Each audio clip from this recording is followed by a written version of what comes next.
And to discuss the ACA healthcare subsidies and what alternatives Republicans are considering, we're joined by Senator Ron Johnson of Wisconsin. Senator Ron Johnson, thanks so much for joining. Thanks for having me on. It's great to have you with us, Senator. So with the House vote this week on extending the enhanced ACA premium subsidies, despite the likely outcome, what do you see as the primary fiscal and structural concerns driving Republican opposition, and how could addressing root causes like market competition better serve American families in the long term? Well, first of all, understand of the 24 million people supposedly on the exchange, roughly about 6 million of those are phantom accounts. Because of the enhanced subsidies, which created no premium policies, they've got about 6 million people who are signed up by unscrupulous agents. They collected the commission. The premium tax credit flowed right to the insurance carrier. And as a result, insurance carriers have a dramatic increase in the no claims policies on their books. So that's probably led to somewhere between 30 to as high as $35 billion in annual fraud against the exchanges. So anybody who wants to extend those enhanced premiums are basically voting to perpetuate that massive fraud. Now, so let's go start with 24 million. So knock off about 6, down to about 18 million people. The folks I feel sorry for are about the 1.6 million people above 4% of poverty line who were sometimes lured into early retirement during COVID because of the enhanced subsidies. They never qualified for subsidies under Obamacare. So you got 16 million people who just go back to the original Obamacare subsidies. I mean, if you don't think that's good enough, blame Obama. But I'm concerned about approximately 1.6 million people above 400%.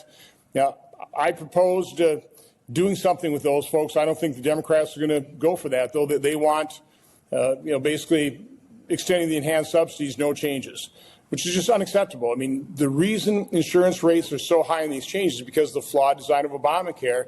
If you want to help that 1.6 million people, and I do, you have to accept changes in Obamacare to start bringing down the cost of those insurance premiums, which are, again, driven partly because of the flawed design of Obamacare, forcing that small percentage of Americans to completely cover the people with pre-existing conditions. It's a very flawed design. Senator, from how I understand, President Trump is suggesting redirecting those ACA subsidy funds directly to the individual, perhaps through health savings accounts to really empower the consumer. Given your strong voice for consumer-driven models, do you support such an approach to make healthcare more affordable and portable, for that matter, for everyday Americans? Yeah, I mean, the root cause of our healthcare financing problem, and we primarily have a healthcare financing problem, is the third-party payer system. Right now, patients pay about 10% of all their healthcare in terms of the actual services they get. They have to pay insurance, they have to pay taxes, but otherwise, they have no idea what anything costs. The doctors don't know what things cost. Nurses don't. Patients don't. Only the bean counters in the back offices know what costs. So it's a complete breakdown of a free market competitive system, which by and large guarantees three things: the lowest possible price and cost, the best level of quality and customer service. That's what a free market competitive system provides. We don't have that. We don't have that in healthcare. We don't have that in education.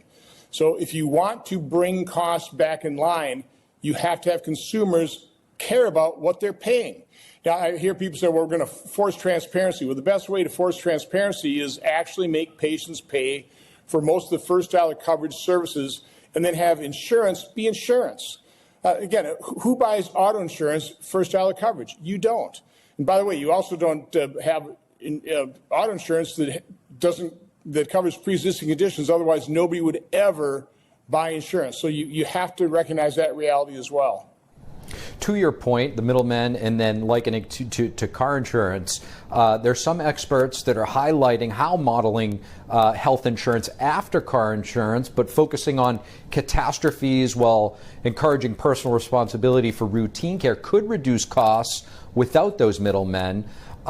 Building on your support for mandate reductions in interstate insurance sales, how feasible do you think it is for Congress to incorporate these consumer-based elements into these potential reforms?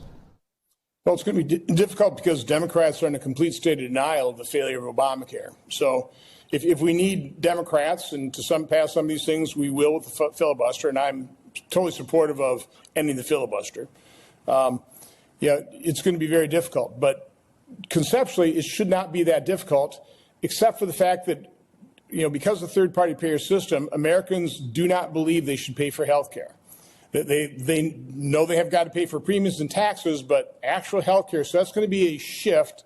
It's going to take some time, but that's why you start transitioning to things like health savings accounts, and you move toward, by the way, Obamacare basically is catastrophic care. What you're realizing now in terms of these exchanges with the very high levels of out-of-pocket maximums, those used to be catastrophic plans. They were dirt cheap prior to Obamacare. Now they're incredibly expensive. So it, again, just proves Obamacare has failed. The only reason most people don't realize it is people on the exchanges, about 90% of their premiums are subsidized by the American taxpayer. So they don't have a clue even what their gross premium is. They're just paying their net premium, which, again, is so highly subsidized that they find that pretty reasonable until they understand that they have insurance that doesn't cover a whole lot.